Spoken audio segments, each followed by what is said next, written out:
शिव का बहुत बड़ा भक्त थे। शिव का पूजन करते थे, शिव का सेवा करते थे। तो कह रहे हैं गुरु भाई गुरु बहना, अब उनका कोई औलाद नहीं था, उनका भी कोई औलाद नहीं था। जो शिव भक्त रहता है वो बहुत दुखी रहता है, पर बाद में शिव गुरु बाबा उनको माला माल करते हैं, उनका जीवन पलट देते हैं। बाद में पहले परीक्षा लेते हैं, कितना का हमको मानती है, इतना दुख देंगे।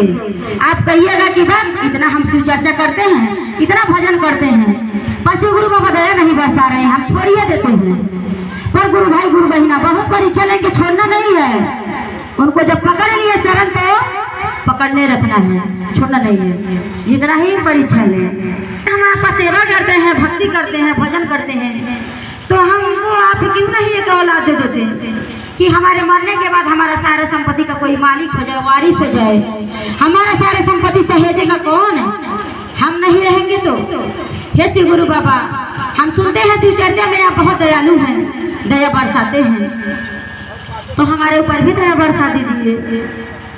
तो शिव गुरु बाबा सुनते सुनते एक दिन का बात था कि सेठ जी ऐसे ही अपने हैं, तो आप ऐसा एक काम कीजिए कि ये को दे दीजिए। तो कह रहे हैं क्या करें पार्वती, लिखा तो नहीं है। तो कह रहे हैं अरे जैसे तैसे करके बेचारा को दे दीजिए। तो कह रहे हैं ठीक है हम दे देंगे, पर एक शर्त है पार्वती। तो कह रही है क्या? तो 3 परिवार जैसे नहीं, उसका इकट्ठे नहीं लिखा है। अगर हम कोई औलाद देते हैं तो उसका पति मर जाएगा, उसके परिवार पे एक संकट, तीनों परिवार पे एक संकट आएगा, एक न एक का मृत्यु हो जाएगा। इसीलिए हम नहीं दे रहे हैं। मियाँ भी खुश हैं तो खुश रहने दीजिए। तो नहीं, बेचारी का ना परिश्रम कर रही है औलाद के लिए, तो दे दीजिए। तो कह रही है ठीक है। तो महादेव आए, एक साधु का रूप रख के शिव गुरु आए। तो कह रहे हैं के सेठ जी क्या बात है, क्यों मन मार के बैठे हो? तो कह रहे हैं क्या करें साधु बाबा, क्या करें, और जो है हमारा कोई औलाद नहीं है। रात दिन हमारी पत्नी जो है भगवान भोलेनाथ का भक्ति करती है, रोती रहती है, कभी खाती है, कभी पीती है, तो कभी भूखे सो जाती है। औलाद के गम में किए के दे देते भोलेनाथ तो ठीक रहता, तो मृत्यु हो जाएगी, चाहे तुम्हारा नहीं तो तुम्हारे पति का, चाहे बेटा का। 3 परिवार एक साथ तुम लोग नहीं देख पाओगे। तो कहने लगे तब हो जाएगा हमारा औलाद। तो हाँ हो जाएगा, तुमको औलाद मिल जाएगा, पर एक के ऊपर संकट आएगा। तो कहने लगे ठीक है। तो महादेव कहने लगे जाओ अपने बीबी से, सेठानी से पूछ लो, अगर राजी है तो ठीक है। तो ये गए तो कह रहे हैं देखो एक साधु बाबा मिले थे, वो हमको यही बताएं कि मतलब एक के ऊपर औलाद तो हमको मिलेगा, पर एक ना एक इंसान के ऊपर बहुत भारी संकट आएगा, एक ना एक की मृत्यु हो जाएगी। तो अब क्या कहती हो, तुम राजी हो, इस बात से सहमत हो? तो हम फिर भगवान बाबा से मिले। कह रही हैं ठीक है, अगर हो जाता है औलाद तो कोई बात नहीं, अगर हमको कुछ, रानी कह रही है हमको कुछ हो जाएगा सेठानी तो कोई फर्क नहीं पड़ेगा, कम से कम एक चिराग आ जाएगा, हम तो कुछ दिन के मेहमान हैं।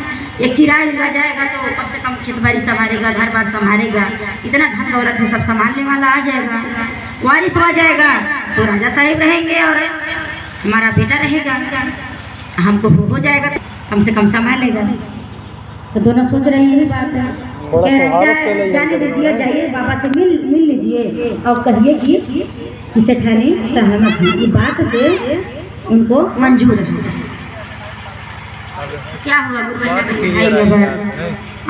फिर साधु बाबा मिल गए। तो कह रहे हैं क्या बात है सेठ जी, अपने पत्नी से सलाह नहीं हो रहा, सलाह किए हो?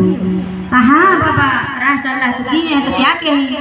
तो कह रही है कि ठीक है कोई बात नहीं है, अगर एक के ऊपर आ जाएगा कष्ट तो कोई बात नहीं, सब सह लेंगे, आ जाएगा, पर एक चिराग बाजिन का नाम कह रहे हैं जाओ अपने पत्नी को दे दो और खा लेगी तो बर्फ रह जाएगा। तब कह रहे हैं सेठ जी अब इतना सब कुछ दवा दारू कर रहे हैं, बच्चा नहीं हुआ, अब इतना बहुत से खाने से क्या होगा, पर ज्ञानी थे, कह रहे हैं ठीक है चलो देखते हैं। अब बाबू तो अपने पत्नी को ले जाके दे दिए, उनकी पत्नी खा ली। अब देखिए गुरु भाई गुरु बहना गरत रह गया करते थे अपने पत्नी से, तो बहुत ही प्यार करते थे गुरु भाई गुरु बहना। आगे पीछे उनके सेवा कर रहे थे कि मतलब कुछ ना हो, मेरे पत्नी को कुछ ना होने पाए, इसीलिए साथ साथ साथ साथ वो चलते थे। तो क्या हुआ गुरु भैया, जब 9 महीना आया, जब बच्चा होने वाला का टाइम आया तो कहने लगी, अब उनका पेट दर्द होने लगा तो कह रही है कि ये राजा सेठ जी नहीं आया, अब ऐसा कीजिए कि जाइए बाहर। तो ये तो इनको तो सोच रहे हैं कि हमारे बीवी को कुछ ना हो जाए, इसीलिए नहीं, हम नहीं